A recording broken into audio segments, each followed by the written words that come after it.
সারা Europe জুড়ে একটা তাপপ্রবাহ চলছে, প্রচণ্ড গরম। ফ্রান্স, ইটালি, জার্মানি, সুইজারল্যান্ডে আমি থাকি, এখানেও প্রচণ্ড গরম। আজকে এখানে টেম্পারেচার প্রায় 30 ডিগ্রি সেন্টিগ্রেড, প্রচণ্ড। ইচ্ছা হলো বাসায় কাতলা মাছ আছে, সেই কাতলা মাছ দিয়ে একটা পাতলা ঝোল রান্না করি, আর সেই রেসিপিটাই শেয়ার করছি। চাল কুমড়া আর ফুলকপি একদম গোটা গোটা রেখে আর সামান্য পরিমাণে শুকনা লাল মরিচের গুঁড়া দিয়ে কীভাবে লাল রঙের পাতলা ঝোল তৈরি করবেন, এটা সেই রেসিপি। কাতলা মাছ ভালোভাবে ধুয়ে নেওয়া হয়েছে, আর লবণ আর ভালো করে হলুদ মাখিয়ে আমি হালকা তেলে ভেজে নেব। আর এটা ধোয়ার সময় কিন্তু আমি একদম কাছি দিয়ে এই যে আঁশটা ছাড়ানোর সময় একদম চামড়াটাও কিন্তু কেটে নিয়েছি। এইভাবে কাঁচি দিয়ে বড় মাছের আঁশ তোলার সময় চামড়াটা কেটে নিলে কিন্তু মাছ বেশিক্ষণ ধুতেই হয় না, একদমই কিন্তু দেখবেন আঁশটে গন্ধটাই আর মাছের মধ্যে নেই।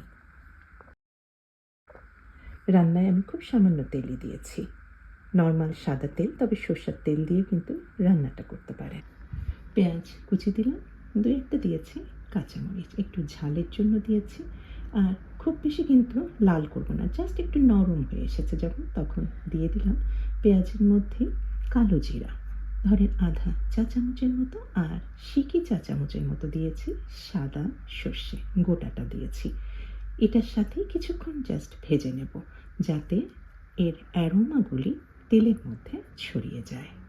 বড় মাছ রান্নাতেও কিন্তু আমি আদা রসুনের পেস্ট দিই, এখানে আছে প্রায় 1 টেবিল চামচের মতো, আর ফ্রেশ পেস্টটা ব্যবহার করবেন। আমি আদা রসুনের পেস্ট তৈরি করে একদম ডিপে সংরক্ষণ করে এরকম কিউব কিউব করে। ধনে গুঁড়া আর জিরা গুঁড়া এখনই দিয়ে দিচ্ছি 1 চা চামচের মতো, আর দিয়েছি একটা পাকা টমেটো। এই পাকা টমেটো দেওয়ার ফলে স্বাদটা বা টেস্টটা এনহ্যান্স হলো, আর এটাও কিন্তু একেবারে ঝোলের রঙটাকে আরও লালচে করে দিবে। একদম হালুয়ার মতো ভুনে নিয়েছি।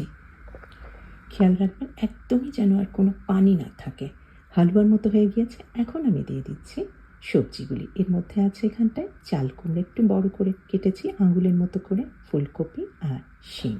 এখানে ইচ্ছা করলে আমাদের যে জাতীয় তরকারি মাছ মাংসতে আমরা না দিয়ে থাকতেই পারি না, আলু, সেটাও দিতে পারেন 2-3 টুকরা করে। এই সবজিগুলির উপরে আমি দিয়ে দিলাম হলুদ গুঁড়া আর শুকনা লাল মরিচের গুঁড়া।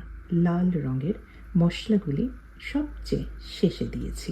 এই 2টা মশলা কখনোই আপনারা ধনে বা জিরার মধ্যে দেবেন না, তাহলে কিন্তু এর মশলাগুলির রঙটা কিন্তু থাকবে না, কালো কালো হয়ে যাবে। এটাই হচ্ছে ট্রিক্স। সামান্য হলুদ আর সামান্য শুকনা লাল মরিচের গুঁড়া দেওয়াতেই কিন্তু এই তরকারি একদম লাল টকটকে হয়ে গেল।